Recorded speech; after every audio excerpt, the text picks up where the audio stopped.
The film opens with Sam attending a party hosted by his ex-girlfriend. But he isn't there to socialize, he's just come to retrieve some belongings he left behind. His ex, however, tells him to wait because the party is packed with guests. As time drags on and his ex still doesn't show, Sam grows increasingly impatient. He asks again about his things, hoping to grab them himself. Finally, his ex tells him they're in the room next door and invites him to wait there so they can talk about their issues later. Sam enters the room and starts searching for his stuff.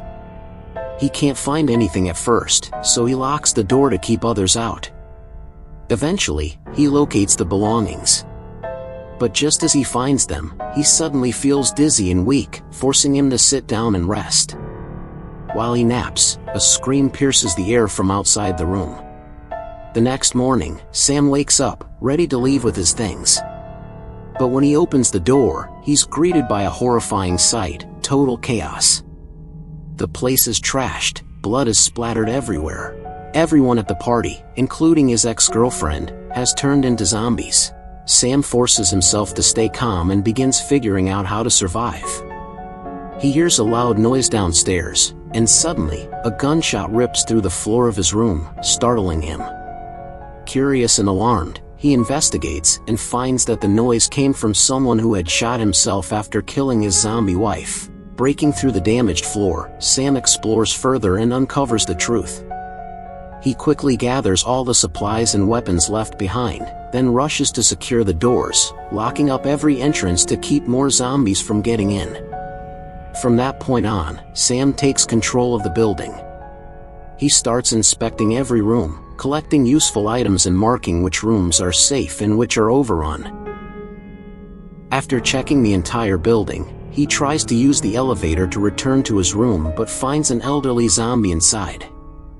Rather than kill it, Sam decides to spare it. He senses it's not aggressive. Using a belt, he ties the iron gate shut to trap it safely inside. That night, Sam listens to some recordings to unwind.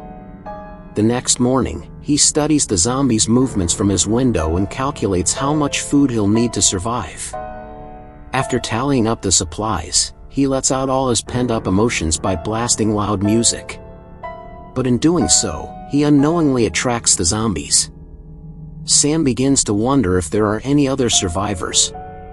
The city feels lifeless, like a silent, abandoned graveyard.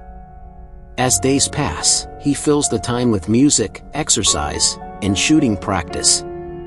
But with no friends and no one left to talk to, the isolation eats away at him. Despair sets in.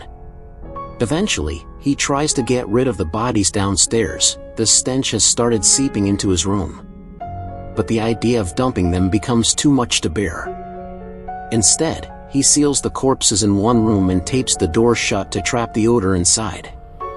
One day while washing up, he makes another unpleasant discovery: the water supply has completely run dry. He'll have to figure out a new way to get water. That night, as he drifts off to sleep, he's startled awake. Zombies have broken through his door and are lunging at him, trying to devour him. But it's not real. It's yet another nightmare, one of many he's had over the past few weeks. The next morning, he tries to calm himself with music and exercise. He also keeps talking to the zombie he once trapped in the elevator, whom he's now named Alfred. Strangely, their one-sided conversations have become a form of therapy. To get water, Sam starts using different tools to collect rain. One day, while practicing his shooting skills, he sees a cat. Instantly hopeful, thinking it might be a new companion. At first, the cat approaches him, hoping for food. But it quickly changes its mind and bolts. Sam runs after it, but the noise draws the attention of nearby zombies. He's forced to retreat to the building and lock himself inside. During the escape, he injures his leg. Terrified he might turn into a zombie, he grabs his gun and points it at his own head. But after a moment, he notices it's just a small scratch. Relieved, he bursts into uncontrollable laughter. The next day, Sam notices something strange: the zombies around his building have vanished. He has no idea where they went. He climbs to the rooftop to get a better view but sees no one, no humans, No zombies. Just emptiness. As the weather gets colder, he returns inside, longing for a hot bath. His loneliness deepens. Trapped in this empty city, he considers leaving. But fear holds him back. With no other option, he vents all his emotions to Alfred. Then, in a fit of desperation, he starts beating a drum furiously. The sound draws out the hiding zombies. As the days pass, the monotony and isolation chip away at his sanity. He doesn't know how to comfort himself anymore. One night, strange noises wake him up. He heads toward the door, ready for another fight, only to realize it's not a zombie. It's a survivor. Sam brings the woman inside and tries to help her. It's the first time he's seen another uninfected human. The next day, the woman is still alive. Her name is Sarah, and she explains that she survived by moving from building to building. Apparently, there are others like her, people who've made it by adapting, just like Sam. But most of them have suffered immense trauma. Some have even gone insane. Sam opens up to Sarah, telling her everything he's been doing to survive. He even introduces her to Alfred. Sarah, however, is wary. She warns Sam not to let his guard down around Alfred. No one knows when a zombie might suddenly become dangerous. Sam begins to change with Sarah around. Being with another person reminds him what it means to live. Just like always, Sam vents his thoughts to Alfred. Then he makes an important decision. He shares his food with Sarah. But supplies are running low. So he decides to raid a room that was once full of zombies.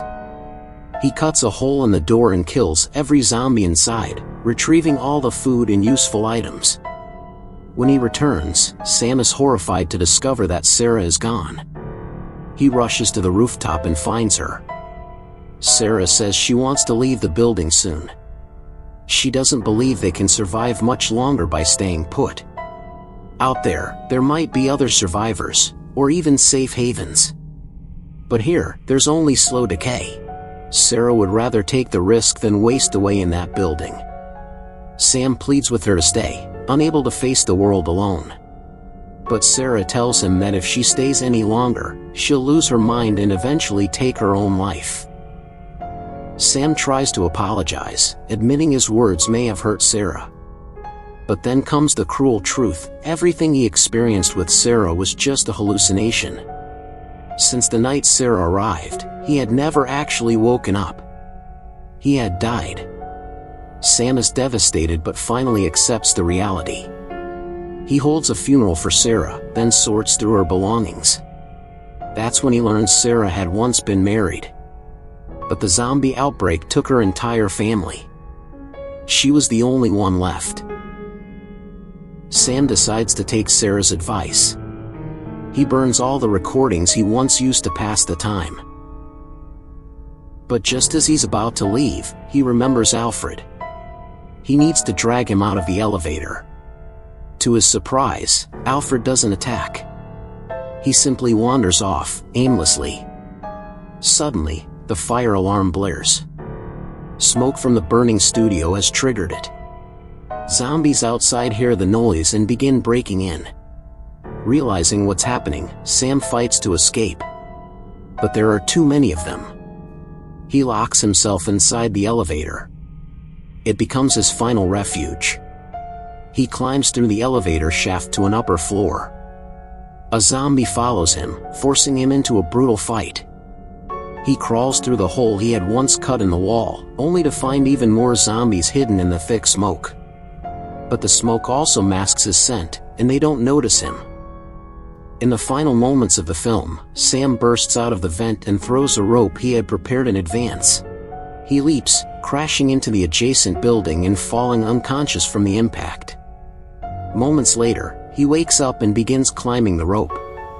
Now, he must cross building after building in search of a new place to survive. And with that, the film ends.